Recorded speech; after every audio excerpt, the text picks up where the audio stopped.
अफगानिस्तान में वही हो रहा है जिसका लंबे समय से डर था। काफी समय से कयास लगाए जा रहे थे कि अगर मौजूदा अफगान सरकार और तालिबान के किसी एक समझौते पर पहुंचने से पहले अमेरिका की अफगानिस्तान से वापसी हो जाती है तो अमेरिका के जाने के बाद अफगानिस्तान में हिंसा होगी, लूटपाट होगी और अफरा तफरी का माहौल होगा। लाख कोशिशों के बावजूद अमेरिका ना तो मौजूदा तालिबान को और न ही अफगान सरकार को मना पाया कि वो एक समझौते पर पहुंच पाए और राजी हो जाएं एक शांति समझौते के लिए। तालिबान के अड़ियल रुख के चलते अमेरिका को समय से पहले अफगानिस्तान से वापस आना पड़ रहा है। इधर एक तरफ मौजूदा अफगान सरकार और तालिबान लड़ाकों के बीच में हिंसक संघर्ष शुरू हो गया है, तो दूसरी तरफ युद्ध से बर्बाद हो चुके देश अफगानिस्तान के संसाधनों को लूटने के लिए अलग अलग पक्ष अब तैयार हो गए हैं।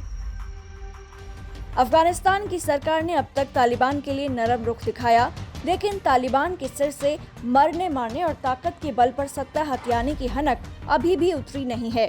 ऐसा लग रहा है कि तालिबान ने युद्ध के मैदान में बढ़त बना ली है और इसीलिए शांति वार्ता और समझौता उसके लिए बहुत मायने नहीं रखते। जैसे लीबिया में मुअम्मर गद्दाफी का शासन खत्म होने के बाद और इराक में सद्दाम हुसैन के जाने के बाद हुई लूटपाट के कारण अभी तक स्थिरता नहीं आ पाई है और इस्लामिक चरमपंथी मनमर्जी से इन तेल संपन्न देशों के संसाधनों को अपने कब्जे में करके बैठे हैं। उसी तरीके के हालात अफगानिस्तान में बनने में काफी अधिक संभावनाएं हैं। अमेरिका के अफगानिस्तान से जाने के बाद वहां खास तौर से चीन, पाकिस्तान और तुर्की अपनी जमीन बचाने की फिराक में हैं। सबसे पहले देखते हैं तुर्की को। हवाई अड्डे के संचालन और सुरक्षा के प्रस्ताव पर तुर्की अमेरिका के साथ बातचीत कर रहा है। राष्ट्रपति रेसेप तैयब एर्दोगान ने दोहराया था कि तुर्की ऐसा तभी करेगा जब लॉजिस्टिक्स और वित्तीय सहायता को लेकर उसकी शर्तें पूरी होंगी। नेटो सदस्य तुर्की के 500 से अधिक सैनिक अफगानिस्तान में तैनात हैं और पहले से हवाई अड्डे की सुरक्षा करते हैं। इस पर तुर्की को तालिबान ने हिदायत दी थी कि वो बाकी विदेशी ताकतों के साथ अफगानिस्तान से अपने सैनिकों को लेकर वापस चले जाएं। अब एर्दोगान ने कहा है कि इस मामले में तालिबान से भी चर्चा की जाएगी। अगर रूस की बात की जाए तो रूस अमेरिका की अफगानिस्तान से वापसी के बाद अफगानिस्तान में अपनी खोई हुई जमीन तलाश रहा है। रूस भी लगातार अफगान सरकार और तालिबान के संपर्क में है।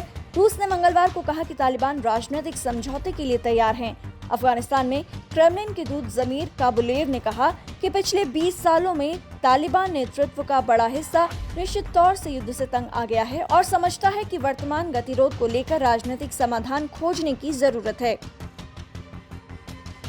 उधर अमेरिका से नाराज तालिबान से चीन अफगानिस्तान में तेजी से साठगांठ कर रहा है। पिछले दिनों तालिबान की तरफ से बयान आया था कि वो चीन को दोस्त मानता है और तालिबान ने कहा था कि वो चीन के शिनजियांग प्रांत में उइगर इस्लामिक आतंकवाद को बढ़ावा नहीं देगा।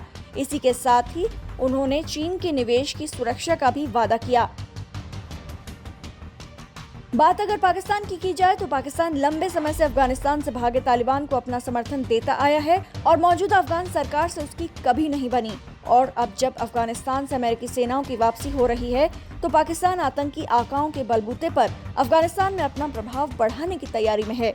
देखना होगा कि क्या अफगानिस्तान के बिगड़ते हालातों को जिम्मेदार अफगान हाथ ही समय रहते संभाल लेंगे या अफगानिस्तान को कठपुतली की तरह कोई और ही नचाएगा।